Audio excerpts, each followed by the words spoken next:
"Please, sir, will you buy my bike?" The question pierced the roar of engines like a fragile bell.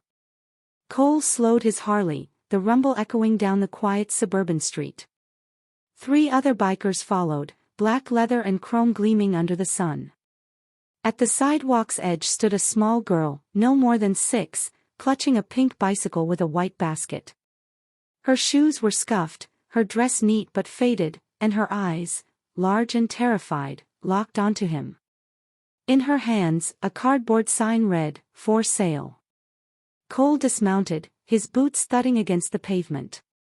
Behind her, under a sparse tree, a woman slumped against the trunk, wrapped in a thin blanket, her face pale and hollow. "My mom, she hasn't eaten in 2 days," the girl whispered, voice trembling. "Please, can you help?" Cole knelt, studying her earnest eyes. Shadows of regret and loss flickered across his face. His brothers, Brant, Jax, and Dean, watched silently, sensing the weight of the moment. There was no pity here, just the fire of justice smoldering behind tough exteriors. "What happened, little one?" Cole asked, voice soft but steady. Lily's story spilled out in halting breaths. Her mother, Grace, had worked for Mr. Whitman, a wealthy CEO admired in the community. When the company cut staff, Grace lost her job. She begged for just a few extra weeks to provide for Lily, but Whitman had turned her away coldly, insisting she was replaceable.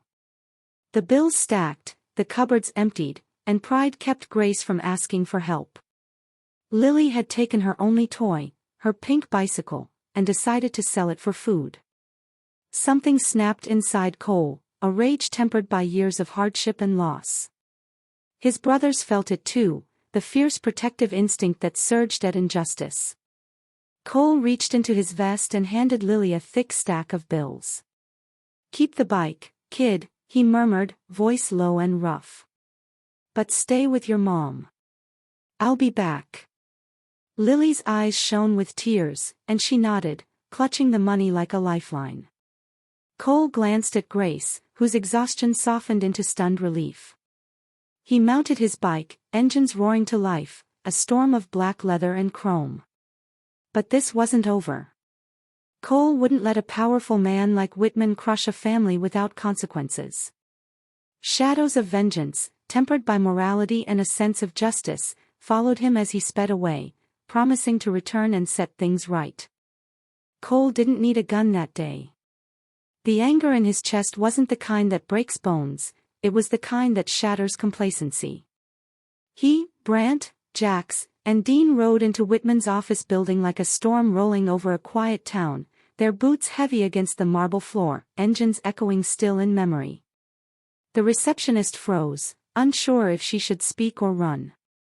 Cole's eyes locked on Mr. Whitman through the glass walls of his corner office, the man sitting behind polished oak, gold watch glinting in the sunlight, a smile plastered on a face that had forgotten work meant more than profit. "What is this?" Whitman asked, voice smooth but wary. Cole didn't shout. He walked forward, the other 3 following silently, and placed the small pink bicycle sign, the one Lily had held, on the CEO's immaculate desk. "This," he said quietly, "is what your greed costs in real life." Whitman's smile faltered. Cole told him about Lily, about Grace, sleeping under a tree with an empty stomach, about a child selling her beloved bike just to feed her mother. Whitman stammered, trying to defend layoffs, trying to speak in corporate terms about necessity and numbers. But the fire in Cole and his brother's eyes made every word sound hollow, every excuse meaningless. "This isn't about punishment," Cole said, leaning closer, his voice low and deliberate. "It's about doing what's right. You can't buy forgiveness, but you can choose to fix what you've broken." By nightfall, the story had leaked across town, not through gossip, but through action. Families in need found anonymous deliveries at their doors, groceries, paid medical bills, rent assistance. Employees who had been wronged returned to their jobs. Whitman himself stayed unseen, but the change was visible in every life he touched. When Cole and his brothers returned to the park that evening, Lily ran toward them, pink bike untouched but forgotten in the joy of reunion. Grace stood beside her, pale and frail, but smiling for the first time in weeks. Cole noticed her hands tremble as she tried to speak her thanks. He simply nodded, letting the engines idle in the fading light. "You owe us nothing," he said. "Just promise me you'll never give up." That night, they shared what little food Grace had left, a quiet meal under the golden glow of sunset. Lily leaned against her mother, the bicycle sign folded gently in her lap.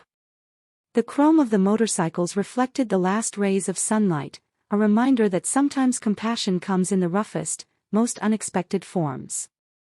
For a few hours, the world felt right again. People were fed, hearts were mended, and the smallest acts, a child's courage, a biker's conscience, a mother's hope, proved that kindness could ripple farther than greed ever could. And as the town slept, a little girl with wide eyes and a pink bike slept too, dreaming of a world where courage and care mattered more than money or power. Cole revved his engine one last time, his brothers following, and rode away, not as saviors, but as a reminder: the world bends toward kindness when someone decides to stand up for it. Lily whispered goodnight, Grace wiped a tear, and the sunset bathed them all in gold. That one quiet act of courage had shown everyone: sometimes, real justice doesn't come from punishment.